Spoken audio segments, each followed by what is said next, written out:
Ռուս-ուկրաինական կարգավորման ամերիկյան ծրագրի շուրջ աղմուկի ֆոնին Վոլոդիմիր Զելենսկին դիմել է ուկրաինացիներին։ Նա հայտարարել է, որ երկիրը կարող է կանգնել դժվարին ընտրության առաջ կամ կորցնել արժանապատվությունը կամ կարևոր գործընկերոջը, կամ 28 բարդ կետ կամ չափազանց դժվար ձմեռ։ Զելենսկին նշել է, որ կանի հնարավոր է ուկրաինացիների արժանապատվությունն ու ազատությունը պաշտպանելու համար։ Հաջորդ շաբաթը շատ բարդ եւ իրադարձություններով լի կլինի։ Այս ընթացքում մեծ ճնշումների ենք բախվելու, քաղաքական, տեղեկատվական եւ այլ, բայց մենք կհաջողենք, ասել է Ուկրաինայի նախագահը։ Օրերս Վաշինգտոնը ներկայացրել է Ուկրաինայում խաղաղության նախագիծ, որը ըստ ամերիկյան ԶԼՄ-ների մշակվել է Մոսկվայի հետ։ 28 կետից բաղկացած ծրագրով Ուկրաինան պետք է հրաժարվի իր արևելյան շրջաններից Վաշինգտոնի անվտանգության երաշխիքների դիմաց։ Կրճատի զինված ուժերի թիվը, հրաժարվի ՆԱՏՕ-ին անդամակցելու գաղափարից առնվազն մի քանի տարով։ Զելենսկին նշել է, որ պատրաստ է փաստաթղթի շուրջ աշխատել գործընկերների հետ։ Ակնկալվում է, որ առաջիկա օրերին Ուկրաինայի նախագահը եւ Դոնալդ Թրամփը կքննարկեն խաղաղության նախագիծը։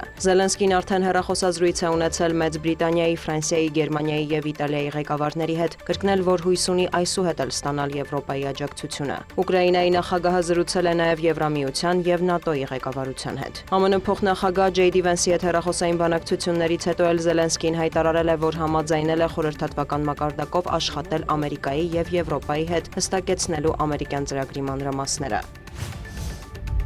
ԱՄՆ փոխնախագահն իր հերթին X-ի էջում հրապարակում է արել, հայտարարելով, որ խաղաղության ամերիկյան նախագիծը կոչված է դադարեցնելու սպանությունները եւ պահպանելու Ուկրաինայի ինքնիշխանությունը, ապահովելու առավելագույն երաշխիքներ, որ պատերազմը չի վերսկսվի։ Վենսը վստահեցրել է, որ ցանկանում են եւ Կիևի եւ Մոսկվայի համար ընդունելի գործարք ստանալ։ Նրա խոսքով նախաձեռնության քննադատները կամ սխալ են հասկացել փաստաթղթի էությունը, կամ անտեսում են ռազմաճակատում իրավիճակը։ Անիրատեսական է մտածել, որ ավելի մեծ գումարները, զենքը կամ պատժամիջոցները կարող են Ուկրաինային հաղթանակ երաշխավորել, նշել է Ջեյդի Վենսը։ Դոնալդ Թրամփն էլ պնդել է, որ Զելենսկին պետք է ընդունի խաղաղության ծրագիրը։ Սպիտակ տան ղեկավարը հուսով է, որ դա տեղի կունենա մինչև նոյեմբերի 27-ը, այլապես Կիևը կարող է կարճ ժամանակահատվածում ավելի շատ տարածքներ կորցնել։ Միևնույն ժամանակ նա տեղեկացրել է, որ չի պատրաստվում չեղարկել ռուսական նավթային ոլորտի նկատմամբ սահմանված պատժամիջոցները։ Նաև Թրամփը զրուցել է Գերմանիայի կանցլերի հետ ամերիկյան ծրագրի հայտնվելուց ի վեր Ֆրիդրիխ Մերցը եվրոպացի առաջնորդներից առաջինն է, որ զանգահարել է ԱՄՆ նախագահին։ Կողմերը պայմանավորվել են շարունակել խորհրդականների մակարդակով շփումները։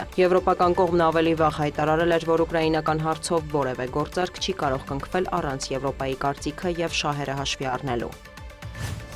Ռուսաստանի նախագահն էլ բարձրացրել է Թրամփի խաղաղության ծրագրի հարցը անվտանգության խորհրդի նիստում։ Վլադիմիր Պուտինը հայտարարել է, որ ստացել են փաստաթուղթը եւ այն կարող է դառնալ պատերազմի խաղաղ կարգավորման հիմք։ Խաղաղության ծրագիրը քննարկվել է Ալյասկայի հանդիպումից առաջ եւ այդ փուլում ամերիկյան կողմը խնդրել է մեզ գնալ որոշակի զիջումների։ Մենք հաստատեցինք, որ համաձայն ենք ճկունություն ցուցաբերել, մանրամասնել է Պուտինը։ Սակայն նրա խոսքով Ալյասկայի բանակցություններից հետո Վաշինգտոնը դադար է վերցրել։ Կրեմլի ղեկավարի կարծիքով պատճառն այն է, որ Կիևն իր համաձայնությունը չի տվել ամերիկյան առաջարկներին։ Վլադիմիր Պուտինի ձևակերպմամբ Ուկրաինան եւ նրա եվրոպական դաշնակիցները մոլորության մեջ են եւ երազում են մարտի դաշտում հաղթելու մասին։ Նա խոստացել է, որ ռուսական ուժերը դեռևս կշարունակեն առաջ շարժվել։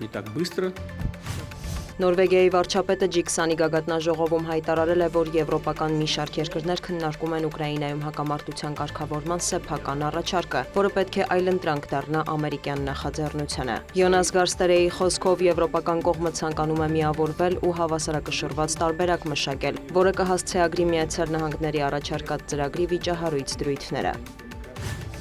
Դոնալդ Թրամփը եւ Նյու Յորքի նորընտիր քաղաքապետը հաշտվել են։ ԱՄՆ նախագահը Սպիտակ տանն ընդունել է Զոհրան Մամդանիին։ ԶԼՄ-ները գրում են, որ նրանց առաջին դեմ առ դեմ հանդիպումը շատ ավելի ջերմ է անցել, քան բոլորն ակնկալում էին։ Հաշվի առնելով, որ Թրամփը Մամդանիին անվանել է կոմունիստ եւ սպառնացել նրա ընտրվելու դեպքում կրճատել Նյու Յորքի դաշնային հատկացումները։ Նաեւ լրագրողները պաշտոնյաների հետ հանդիպմանը հիշեցրել են, որ Մամդանին ավելի վաղ Դոնալդ Թրամփին ֆաշիստ է անվանել, սակայն Թրամփն ընդհատել է Մամդանիի պատասխանը եւ խորհուրդ տվել չպատասխանել այդ հարցին։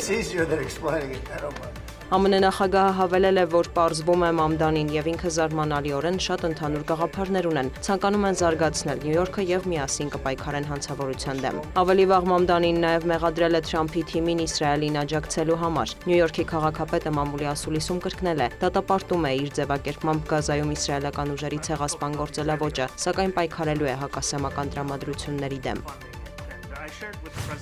Ալեքսանդր Լուկաշենկոն ներում է շնորհել Ուկրաինայի 31 քաղաքացու, նրանք կփոխանցվեն ուկրաինական կողմին։ Բելարուսի նախագահի մամուլի քարտուղարը հայտնել է, որ դա հնարավոր է դարձել Դոնալդ Թրամփի եւ Ալեքսանդր Լուկաշենկոյի ձեռք բերած պայմանավորվածությունների արդյունքում ուկրաինական կողմի խնդրանքով։ Նատալիա Էսմոնտի խոսքով Ուկրաինայի 31 քաղաքացիները ձերբակալվել էին Բելարուսի տարածքում քրեական հանցագործություններ կատարելու մեղադրանքով։ Դիանա Գասպարյան, լուրեր։